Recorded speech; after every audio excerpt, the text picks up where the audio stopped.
Hello, Discover here to explain our cash back match. Here's how it works. We give you cash back for using your Discover card on the things you were going to buy anyway. Then we match that cash back in your first year. And that's why we call it Cashback Match. Now to recap and say cashback one more time. We match all the cash back you've earned at the end of your first year automatically. Discover. Exceptionally common sense. Learn more at discover.com/match. Limitations apply. Gearheads know that some projects need so many parts, it feels like you need a whole storage unit just to store them. That's what eBay Motors' 122 million parts are for. Think of it as your virtual parts garage. They've always got the right fitment at the right prices. Use the eBay Motors app or visit ebaymotors.com. Let's ride. Father of mine, tell me where. Dear Meathead, brought to you by JM Synthetics. Online at jmsynthetics.com. Take me back to the day. I'm so late. It's the latest I've ever been. Hello, Johnny on the spot. I think I'm pretty late, actually. You are? Yeah, it's like 6 minutes after 9. Yeah. Typically, it's like... I meant to talk to you about that. Yeah? Why are you late? Well, I got on a bit of a roll on this show, you know? Uh-huh. And so I was kind of like eating all the time. So, but that happens, you know. You kind of like. Did you get up 4 o'clock in the morning? Today, no. Today I got up on time like I always do. But on Monday, you wouldn't believe it. Something happened and I screwed everything up. And I woke up 20 minutes before the show's supposed to start. So that's very, very bad. Well, why? You can go ahead and get your brain together and. Well, yeah, I like to try. I try to be as close to 8 a.m. every day as possible. Uh-huh. You know, you want to. I'm trying to be consistent. So the rest of your family are still sleeping? Not today. Not today. You know, Diana is off at work. You should have heard the story I was talking about her earlier today. Oh boy, you would love to hear what she did to me, but I'll save that for another day. And then okay. Kevin is watching TV downstairs. And we're all getting ready for Christmas, and Madison is at school. Hey, I got news for you. Go ahead. Madison, and I haven't talked about this on the podcast at all, but I'll just talk about it here. She's been dating this super sweet, nice young man. You know, and this is my youngest, Madison. She's 19. Yeah. My God, years went by. I know it. Isn't that crazy? Well. You know, she's finishing up her first semester of college, and she's met a super nice, sweet young man that I like a lot. His name is Elijah. Okay. Hi, Elijah. And, well, I start hearing rumors amongst family members that she would like to move in with him. And so, no, I don't know about this. But I hear about it. I'm always last to know. So I find out about it. Now, Jacqueline, my middle child, is screaming at her that this is a terrible idea. And yesterday I brought it up to her. And she doesn't know that I know. So I said, so, Madison, I need to talk to you about something. And I said, I am aware of what you're thinking is a great idea, and I wanted to give you my opinion on that. Now, tell me what you think. Tell me what you think about this. Are you asking me that, or? Well, I'm gonna tell you what I said. You're asking her. I did say something. So this is what I said to her. I said, well, Madison, let me tell you, being that this young man, I barely know. I've only seen him and talked to him 2 or 3 times, and all of those experiences were excellent. I really like him. In fact, in a short time, you know, I feel very good about his demeanor and his approach, and you know, I've kind of over the years. I mean, that's something that a father focuses on with a daughter. You had stepdaughters, so you kind of maybe when they would bring home a boy, you're like sizing them up, you know? No, of course, yeah. Yeah. I've never experienced that. Well, yeah, you did. I mean, you had stepdaughters. Yeah, I did, but I did not experience any action or activities, Well, anyway, so I said to her, I go, well, if you asked, I mean, right now, I would say I do not approve of this in any way, shape, or form. Like right now, if you were going to move in right now together, that would not, I would do everything I could to discourage that, but you're 19 years old. Jacqueline says to me, Dad, if she moves in, you have to tell her that you're not going to pay for school for her anymore. And I said, well, I don't know if that's in my playbook. I don't know if I don't think that's an option. In fact, I know that is not an option. I will not do that. So Jackie is being very protective of her sister. Okay. Which is a good thing. Right. But then I said to Madison, I go, right now, no. I would encourage you to come up with a different plan. And this is a plan for the summer, like the summer months. All right. And then when the school year started next year, she would go back to school. And I said, no, I don't think that's a good idea. Just move back home with us. The relationship is very young, and I think I go, however, I'll keep an open mind. This is what I'll do. Between December, now, until the end of the school year, when you'd like to do this, in my process of getting to know him, if I feel comfortable, I'll let you know. But right now, I'm not comfortable with that at all. And she said to me, now, I think this was some great parenting, if I do say so myself, because she said to me, she goes, okay, I accept that. She said, okay. Madison said, okay. Yeah, she said, I appreciate that. And and you're doing a much better job of explaining it to me than Jackie is. Everybody's being mean to me, and I think you did a good job. So what do you think about all that, Dad? I think you did a good job. I think you did a good job. There you go. You see? And I definitely do. Everybody gives me doo-doo and says, I don't know what I'm talking about. And the problem is solved right there. Well, yeah, see, that's great. That's great. And I love the fact that she so easily let you know that you did a good job. She acknowledged it. That's called kicking. That's called kicking the can down the road. That's right. All right. Well, that's great, honey. I appreciate to hear the way you handled it.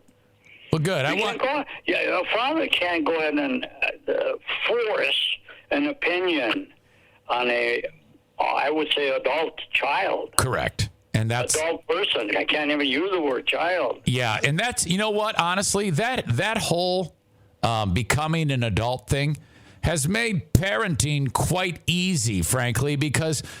I basically can only offer suggestions at this point in the game. Yeah. I think that anything heavy-handed at this point, because, people who let's just say it doesn't work out and let's say they go through with it and it doesn't work out and they fail or something bad happens, they learn something, This is true, but you got to look at both sides of the coin now. By the time they're learning, they could make some mistakes during the learning, and things can really be backfiring. That's the problem that I have trying to, work this out in my own brain. Well, I think, of course, I don't want to force. I can't use the word child. She's not a child. No, she's not. But I cannot force another person in your family, which is your daughter, for instance, or my daughter, supposedly, to do it when they're on the adult side of the coin. You have to discuss what you did. I think I'm grateful for the fact that you handled it the way you did. Yeah, that leads me. I don't know what you said or you did, but lately you're doing things in a very subtle, intelligent way, and I'm grateful for that. Okay, moving on. I have a similar topic because you talked about, you become an adult. When you're an adult, you're an adult. There's a news story locally, Dad, where a local radio legend, 39-year-old radio legend, had a long-winded story on the radio about how when he was 23, and forced to do silly radio stunts. Like the show members would throw food at him or things like that, or he had to eat dog food or snort salt. He said that those things hurt his feelings. Now, at the time, he referred to himself as a little boy when he did it, but he was 23 years old and he was given an opportunity to make his own decisions. How do you feel about a 23-year-old calling himself a little boy? I think it sucks. I mean, a 23-year-old person, we have some 20-year-old persons that are controlling the health and well-being of their parents. Now, how could a 23-year-old person be considered as a little boy? I've never heard such a ridiculous thing to categorize oneself, paint oneself to be a child. No. When they're 23, it was quite a news story around here as this excuse that making. Even a showmanship type of an idea. No, it was all excuse making. It was horrible. It was really, really embarrassing on multiple levels to hear it. And I agree. Yeah, I agree 100%. It was ugly. I mean, if you did that when I'm living at home with you and you and my son, I'd really let you know how it's going.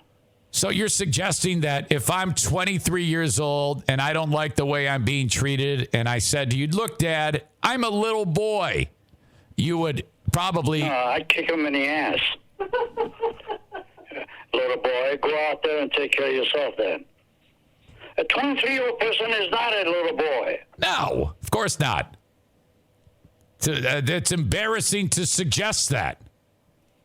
It's unfortunate that you're bringing this up to me because I was like 17, 18 years old. I was controlling myself. I had nobody living with me or advising me. I grew up in this country that I didn't even know anybody but an uncle that didn't really care whether I lived or die. I don't know.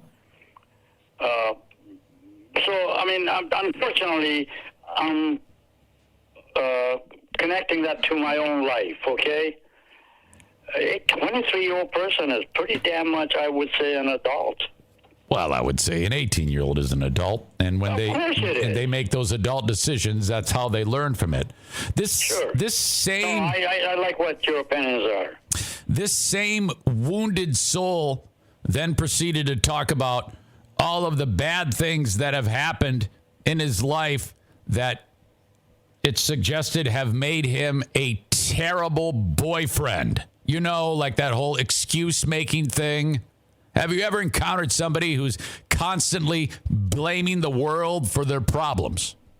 Well, I've never really recalled having someone that did that, but that right there tells me a story.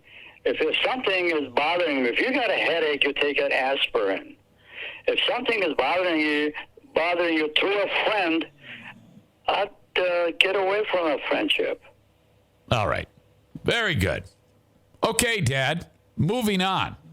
Nick writes, Dear Meathead, what would you call a grown man who plays with children's toys? Oh, boy. We're talking about a 35-year-old man who plays with, like, dolls and action figures and toys. Something's the matter with that guy. I think it's pretty silly. It's. I don't really want to consider him as an adult then. It's a little strange, a little weird. That's very strange. An odd hobby. I don't understand what the kick would be to play with a doll as a man. Playing with the doll and thinking that's exciting. Excellent. You know, something is strange about that. I think they better check into that and get him some help in his thinking. Okay, all right, there you go. Get the guy who plays with dolls some help. Yeah. All right, very good. Dolls are for little children. That is true. Oh, my God. All right. Aram writes, hey. What is the name? Aram. Okay. He's been on before. He's the Armenian guy. Aram writes, Wait a minute. He's an Armenian guy? Correct. He's actually like me. He's half Armenian and half Indian. Yeah, that's all right. Half is better than none. You are a full Armenian, so you are perfect. We all know that. Aram writes, there's a guy at the gym who's weak and struggling, and when anybody gives him advice, he tells them to mind his own business because he went to college and knows how to exercise. He's a decent guy, but is there anything that can be said for him to take advice, or is his program bound for hell and damnation? Signed, Aram. Well, he's not headed for hell and damnation. That is his opinion. If it doesn't affect you or your personality, you should let him do what he wants to do. Yes. If it's not hurting you. Yes. I agree. God, why can't we leave each other alone? That's what I say. Thoughts? That's exactly what I say. Leave. Anything that is good for him is not necessarily good for me, or anything that's good for me is not good for him. He's got a personality. He's got a upbringing the way it was, or whatever it took him to become what he is. Let him be. Unless he's got a gun, he's going to shoot people up. Then you stop him. Yeah, you don't want him doing that. But if he's just doing an exercise program wrong, let him figure it out. That's his thing. Yeah, that's what I say too. Why shouldn't we leave each other alone? I don't know. Our thoughts. I think Aram is. In their thoughts, I should say. Aram is kind of a busybody, one of those types. But that's just my. Man, check your own backyard. See how dirty it is. There you go, Aram. Go clean up your backyard. You heard that right there. Garrett writes, Meathead, I know a guy who's a terrible homeowner. The house looks like it's falling apart. He refuses help because he says he can do it himself. Should they just burn the house down when he finally moves out? We take love for our own thoughts. We love to see what you do, how you do it. We can ridicule it. We can build it up for you. We can compliment you. We're getting too involved in other people's lives. Yes. That's what I say. Not only, unless you live next to a dump because of this guy's ownership. Yeah, I think it is. Then there's something you can do. And the only thing that I think it's nice to do to begin with, hey, don't worry about taking a shot at, hey, listen, Johnny, this really doesn't look right. Do you think you can change your personality of taking care of your home? I mean, that's being bold doing that, because the guy said, mind your own damn business. Right. Okay. So leave him alone. Yeah. Better to just leave that jerk alone. Keep your own yard clean. Yes. It seems like in the audience today, there's a lot of people that are trying to not mind their own business. Right. Trying to correct other people's lives. All right. Hello, Discover here to explain our cash back match. Here's how it works. We give you cash back for using your Discover card on the things you were going to buy anyway. Then we match that cash back in your first year. And that's why we call it Cashback Match. Now to recap and say cashback one more time. We match all the cash back you've earned at the end of your first year automatically. Discover. Exceptionally common sense. Learn more at discover.com/match. Limitations apply. Gearheads know that some projects need so many parts, it feels like you need a whole storage unit just to store them. That's what eBay Motors' 122 million parts are for. Think of it as your virtual parts garage. They've always got the right fitment at the right prices. Use the eBay Motors app or visit ebaymotors.com. Let's ride. Moving on. This one is quite sensitive, Dad. But Brian writes this. Dear Meathead, sometimes when my wife wants to be silly, believe it or not, She bends over, like when she's getting ready to go into the shower, and shows me her actual butthole. Oh, my goodness. He says... That's interesting. He says, it shocks me, and I don't know how to handle it. Any advice for me on what I should do? Should I show her my butthole back? Thanks, Derek from Granville, Michigan. This is Derek? Actually, it's Brian. I don't know why I said Derek. Brian, well, I don't know what causes a person to do that. Yeah. But just ignore the hell out of it. A butthole is a butthole. It don't make any difference one from the other. If she's doing that, walk out. Yeah, so don't, I mean... There's nothing you can do about it. Yeah. If she's getting a kick out of it, okay, I don't understand what that is. That's a habit that I never heard of anybody having. No, it's horrible. I can't imagine. It's nasty. I mean, what the hell? It is nasty. And then he also writes that she's laughing the whole time. She thinks it's funny. The more you ignore it, the better off you are, because eventually she's going to get tired. Yes, and then... But if you're ignoring it, you're not making an issue out of it. Right, yeah. That means she has no audience. Exactly. So I wrote down a note here, just so everybody's keeping, in case anybody's keeping score at home, quote, a butthole is a butthole. No different than mine and yours and anybody else's. Mary, John, Joe. All right, this next question is serious. A sweet soul named Nathan writes, Dear Meathead. Hi, Nathan. He writes, I lost my father when I was young. There was a lot I wish I could have said to him, but it all happened so fast. Is there anything that you wish you could have said to your mom and dad before they went on to heaven? Well, it's really difficult for me to go back and try and decipher this, because I had a weird upbringing. My dad died when I was a young kid, and unfortunately his death was the most tragic thing that was. And I grew without a father. Yeah. The thing of it is that today's fathers, I'm not going to categorize this by saying all fathers are like this, but some of them are not involved in their sons' lives. Right. Yeah. A lot of them are divorced. A lot of that, they go to work, bring the bread and butter home, they think that's good enough. Yeah. They don't take time. Gone every weekend. Tell them the rights and the wrongs. But then again, as a father, you can't be pushing all the time that you are right. You see something about your son that is not meeting your categories. Yeah.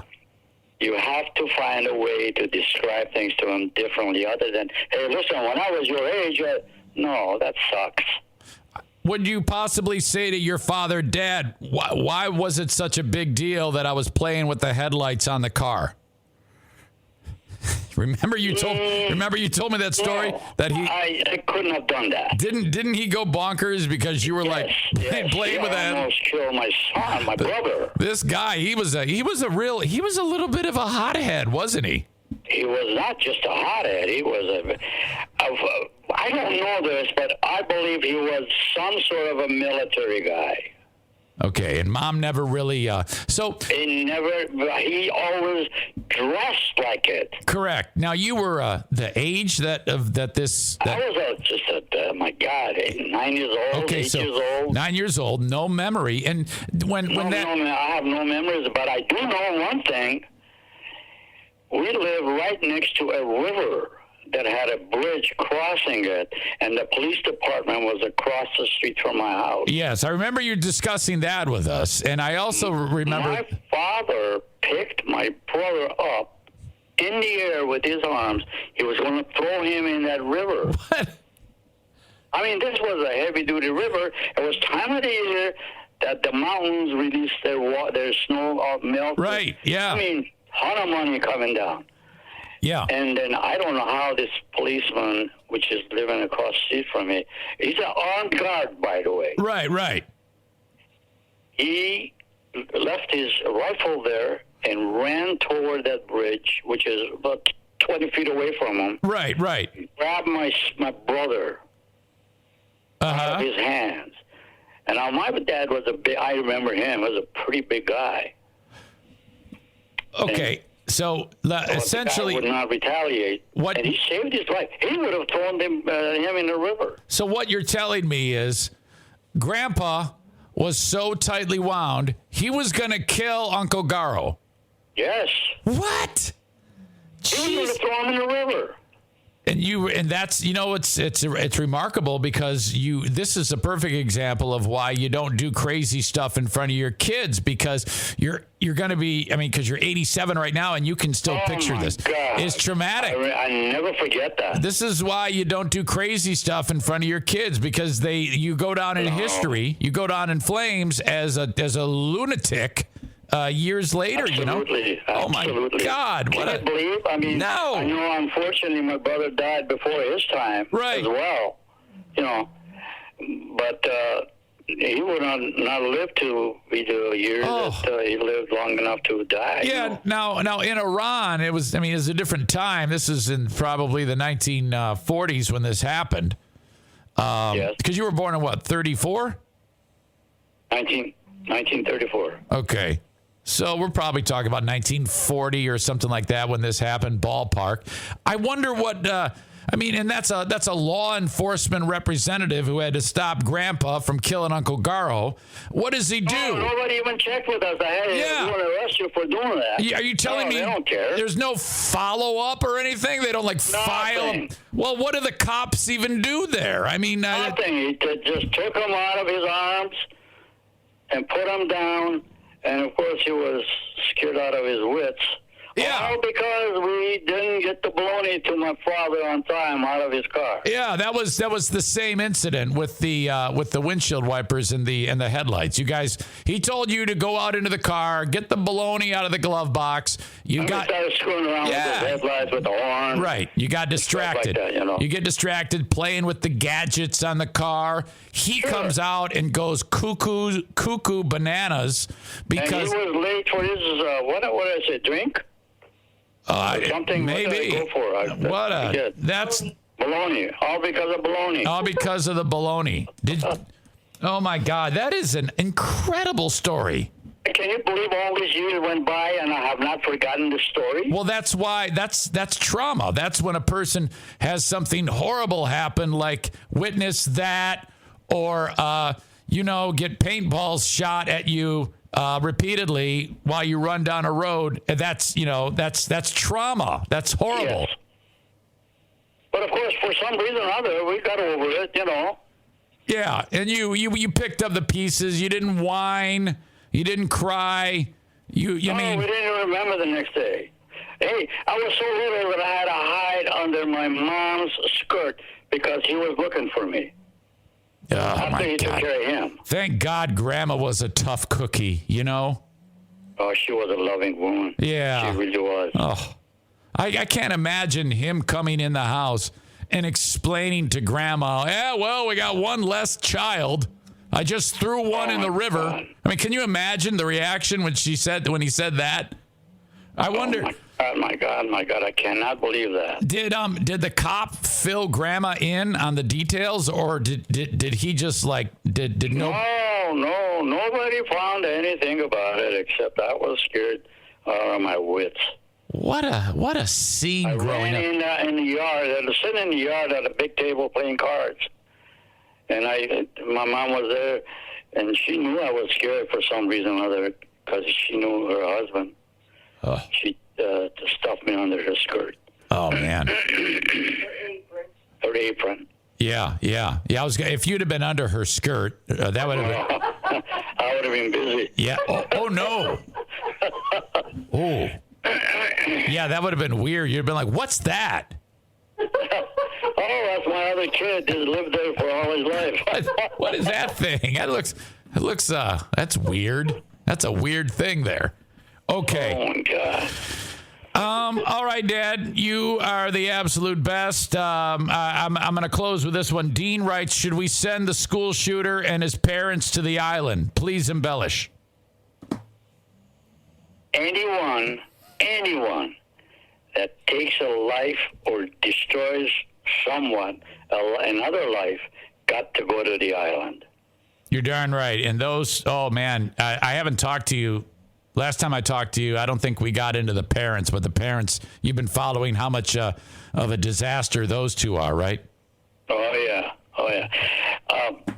I would just say something as a child. This is my thought that follows me throughout my life, that I wish as a child I had powers and somewhat money or I don't know how, that I would build or own an island that's surrounded totally with the water. Really? And I would hire about 8 to 10 guards to go around that island. Yeah. And every 5 minutes in machines, make sure nobody's getting out. Okay.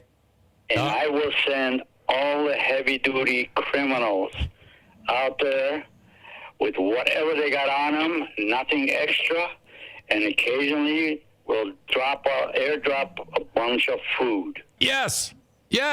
Women and men all together, let them kill each other, do all of that. As long as they kill somebody else in their real life here, took a life, they go there. Fair enough. I'm glad. You know, Dad, that is a fresh take. I have never heard that before. I'm telling you. And now listen, look at what we do here. We build a brand new prison with new walls, new paint job, new everything. And put them in there. Yeah, you don't need that. Them 3 squares a day. Yeah, that's expensive. Send them to the doctors if they're sick. Yeah. What the hell kind of prison is that? Put them on the island. Put them on the island. And make damn sure they don't get away. All right, Dad and Joanne, I love you both very much.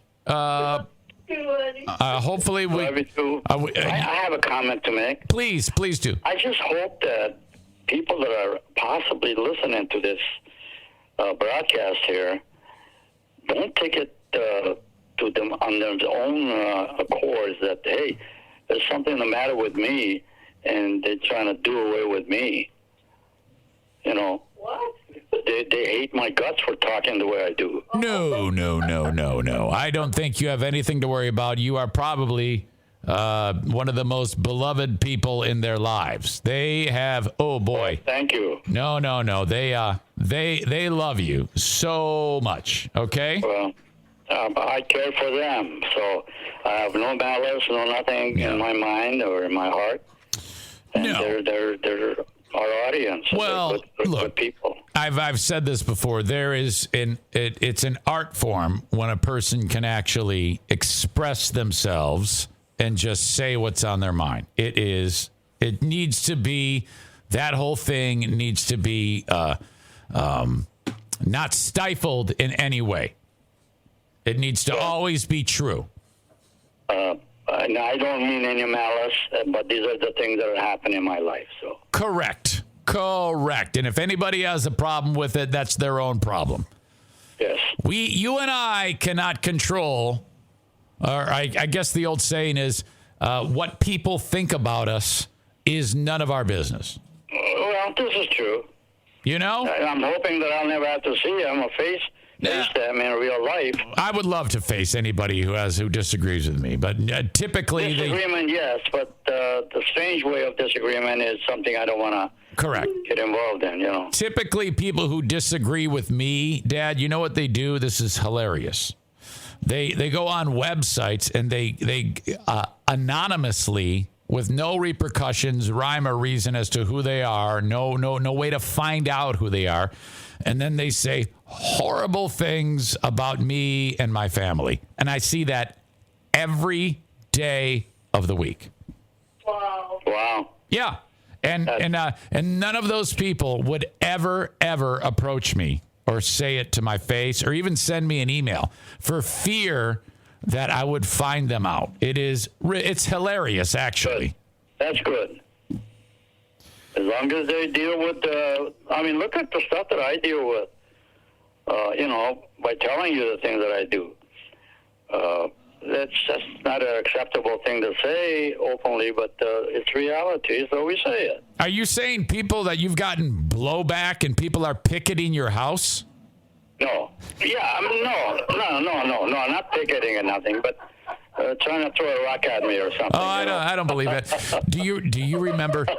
Do you remember this summer? And it's never gone that far. They sent us a Christmas card. They sent me a Christmas card. Hey, here, anybody who occasionally I'll get people who listen to the show, but they might not like me, but still listen.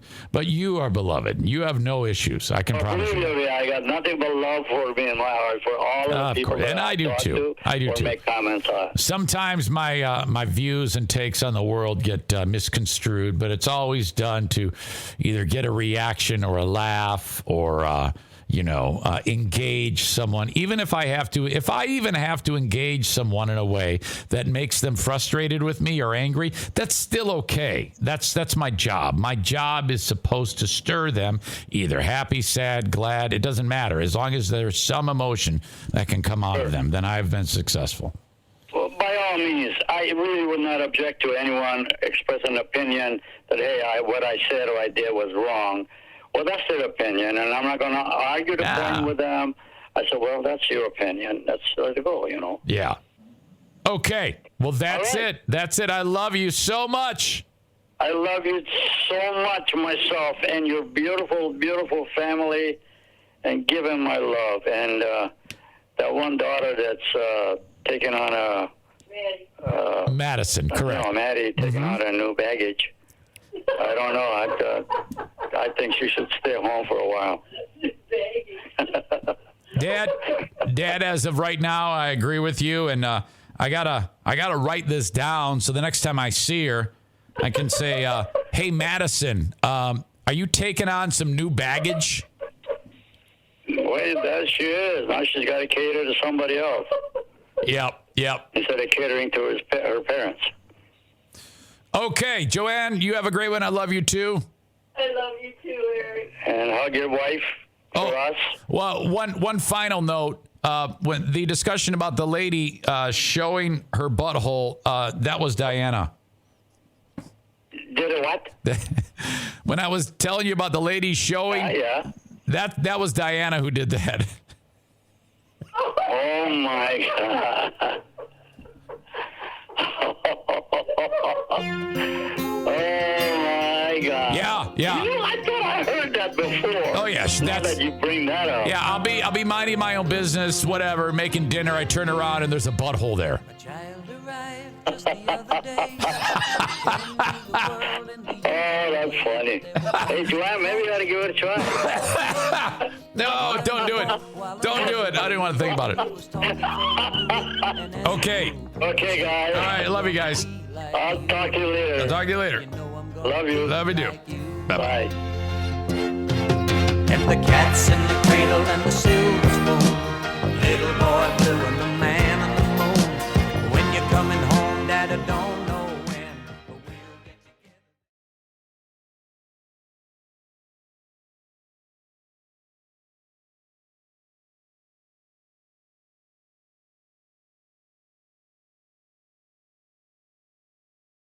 Hello, Discover here to explain our cash back match.